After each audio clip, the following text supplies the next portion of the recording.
الصلاة خير من النوم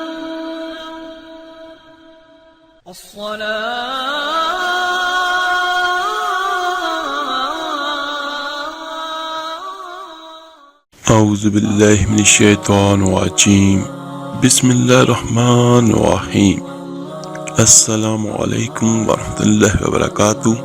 میرے عزیز بھائیوں بہنوں اور بچوں، آج کا جو ہمارا عمل اور وظیفہ ہے یہ صرف ایک لفظ بسم اللہ الرحمن الرحیم الحمدللہ اس کا ہے۔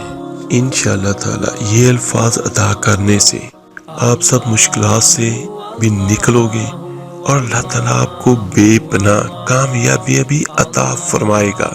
تو انشاءاللہ تعالیٰ آج کی ویڈیو میں آپ کو بیان کروں گا اس کے پڑھنے کا فائدہ۔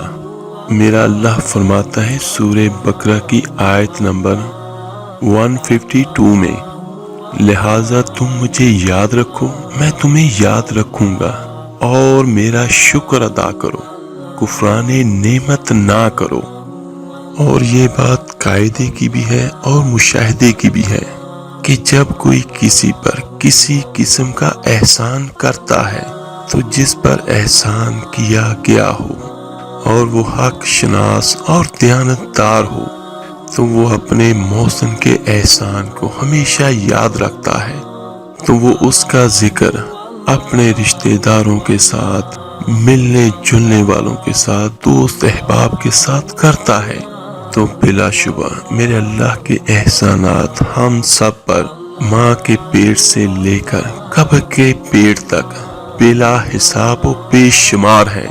میرے اللہ کے احسان جو ہم پہ ہوتے ہیں، اگر ہم اپنی پیدائش پہ غور کر لیں تو کون ہے اللہ کے سوا جو ہمیں بنائے گا، اور پھر اتنا خوبصورت جسم ہمیں اللہ نے عطا کیا، اور جب ہم شیر خوار تھے تو اللہ نے ہمارے لیے غذا کا انتظام ہم سے پہلے کیا، اور اپنی زندگی میں آپ دیکھتے ہوں گے کہ ہم پہ ہزار ہاں نعمتیں ہیں اس اللہ کی۔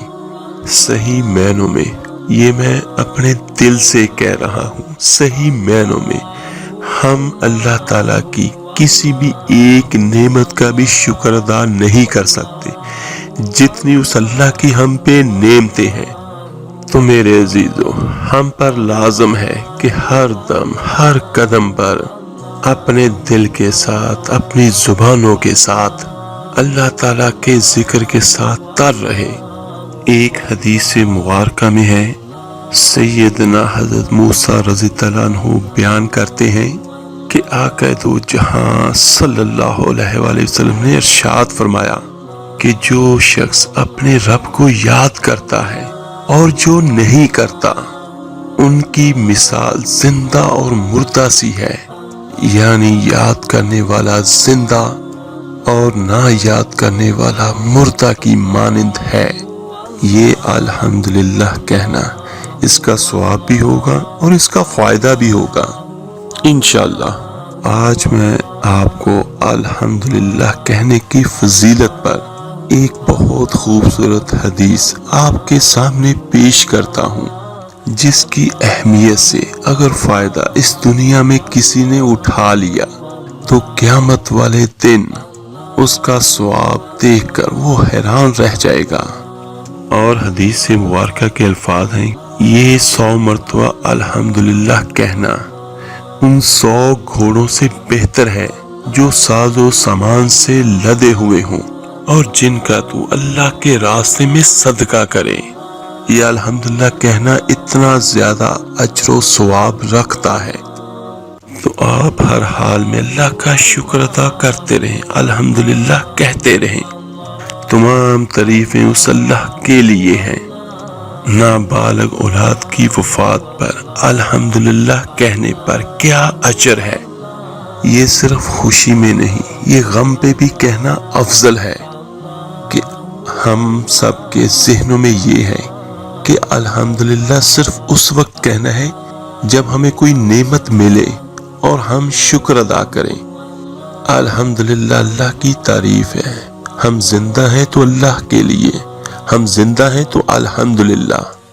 اگر بیمار بھی ہو تب بھی اللہ کی تعریف کریں، اگر نقصان بھی ہو تو بھی اللہ کی تعریف ہی کریں، فائدہ ہو تو اللہ کی تعریف۔ یہ معاملہ ہونا چاہیے ایک مومن کا، چاہے وہ بندہ ہو چاہے بندی ہو اللہ کی۔ ہمارے پاس کچھ جملے ایسے ہوتے ہیں جو ہم کسی ایک کام کے لیے مخصوص کر لیتے ہیں۔ اگر کوئی نقصان ہو تو ہم کہتے ہیں انا للہ و انا الیہ راجعون، اور اگر کوئی خوشی کی خبر یا کوئی نعمت ملے تو ہم کہتے ہیں الحمدللہ رب العالمین۔ کچھ اچھا ہو تو بولتے ہیں، برے پہ نہیں بولتے۔ مختصر یہ ہے کہ تعریف اس اللہ کی، چاہے ہم جئیں چاہے مریں۔ تو سنیے گا کہ نابالغ اولاد کی وفات پر الحمدللہ کہنے کا ثواب اور اجر کیا ہے۔ جامعہ ترمذی کی روایت ہے 1021۔ حضرت ابو موسیٰ رضی اللہ عنہ فرماتے ہیں کہ رسول اللہ صلی اللہ علیہ وآلہ وسلم نے فرمایا، جب مومن کا بچہ فوت ہوتا ہے تو اللہ تعالیٰ فرشتوں سے پوچھتا ہے، کیا تم نے میرے بندے کے بچے کی روح قبض کر لی؟ نابالغ بچے سے مراد پیدائش سے لے کر 9، 10، 11 سال تک کا۔ تو اللہ تعالیٰ فرماتا ہے، کیا تم نے اس بچے کی روح قبض کر لی؟ تو فرشتے کہتے ہیں ہاں۔ تو اللہ تعالیٰ فرماتا ہے، کیا تم نے میرے بندے کے جگر کا ٹکڑا لے لیا؟ تو فرشتے کہتے ہیں ہاں، ہم نے چھین لیا۔ تو اللہ تعالیٰ فرماتا ہے، تو میرا بندہ کیا کہتا ہے؟ تو اللہ کے رسول صلی اللہ علیہ وآلہ وسلم فرماتے ہیں، فرشتے کہتے ہیں کہ اس بندے نے الحمدللہ کہا، اور پھر کہا انا للہ و انا الیہ راجعون، یہ کلمہ پڑھا ہے۔ تو پھر اللہ تعالیٰ ارشاد فرماتے ہیں، میرے بندے کے لیے جنت میں ایک گھر بنا دو اور اس کا نام بیت الحمد رکھ دو، کہ میرے بندے کا بچہ بھی میں نے چھین لیا تو اس نے میری تعریف کی، حمد و ثنا بیان کی۔ کتنا افضل کلمہ ہے۔ تو اب کون بیان کر سکتا ہے الحمدللہ؟ جس کو عادت ہو تو آپ اپنی عادت بنا لیں۔ اگر مال آیا بھی تو الحمدللہ، اگر کیا بھی تو الحمدللہ، اولاد پیدا بھی ہوئی تو الحمدللہ، مر بھی گئی تو الحمدللہ، کوئی نقصان ہو بھی تو بھی الحمدللہ، کوئی فائدہ ہو تو بھی الحمدللہ۔ یہ الحمدللہ کہنا اتنا زیادہ اجر و ثواب رکھتا ہے۔ اور میرے عزیز بھائی اور بہنوں، ایک جگہ پہ اللہ تعالیٰ فرماتا ہے کہ تم میرا شکر ادا کرو تو میں تمہیں اور زیادہ دوں گا۔ صرف ایک لفظ ہم نے ادا کرنا ہے الحمدللہ، تو اس سے ہمیں دنیا بھی ملے گی اور آخرت بھی یقیناً ملے گی۔ اللہ تعالیٰ خوش ہوتا ہے اس پہ جو الحمدللہ کہے، اور اللہ تعالیٰ شکر ادا کرنے والے کو اور بھی دیتا ہے۔ تو میرے عزیز بچوں، آپ اس کو اپنی زندگی کا معمول بنا لیں، چلتے پھرتے بھی آپ اس کو پڑھتے رہیں، اور روزانہ 100 مرتبہ بھی پڑھ لیں۔ اگر زیادہ پڑھ لیں گے تو اس کا زیادہ فائدہ اور اجر بھی آپ کو ملے گا۔ کچھ چیزیں بہت چھوٹی چھوٹی سی ہوتی ہیں ہماری نظروں میں، لیکن ہمیں یہ نہیں پتا کہ اس کا مقام اللہ کے ہاں کتنا زیادہ ہے۔ اور بہت ساری چیزیں ایسی ہوتی ہیں جو ہمارے سامنے ہوتے ہوئے بھی ہمیں نظر نہیں آتی۔ سورہ فاتحہ کی ابتدائی آیت تو اس کو سبھی جانتے بھی ہیں، پڑھتے بھی ہیں، تو آپ نے یہ دل سے ادا کرنا ہے الحمدللہ الحمدللہ الحمدللہ۔ تو دیکھیے گا کہ انشاءاللہ اللہ کی رحمتیں ہم سب پر کس طرح نچھاور ہوتی ہیں، اگر ہم اپنی زندگی کا معمول بنا لیں اس کام میں جو اللہ کو پسند ہو، تو انشاءاللہ تعالی اللہ ہمیں وہ سب کچھ عطا کرے گا جو ہمیں بھی پسند ہو۔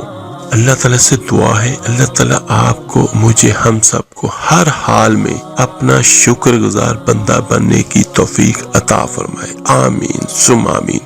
اس ویڈیو کو لائک، سبسکرائب اور شیئر ضرور کیجیے گا۔ آپ کے ایک شیئر کرنے سے جو اللہ کا نام، اللہ کا کلام پڑھے گا، اس کا اجر، اس کا ثواب آپ کو، مجھے، ہم سب کو ملے گا۔ چلے ملتے ہیں انشاءاللہ تعالیٰ ایک نئی وظیفے اور عمل کے ساتھ۔ اپنا بہت بہت خیال رکھیے گا۔ اللہ حافظ۔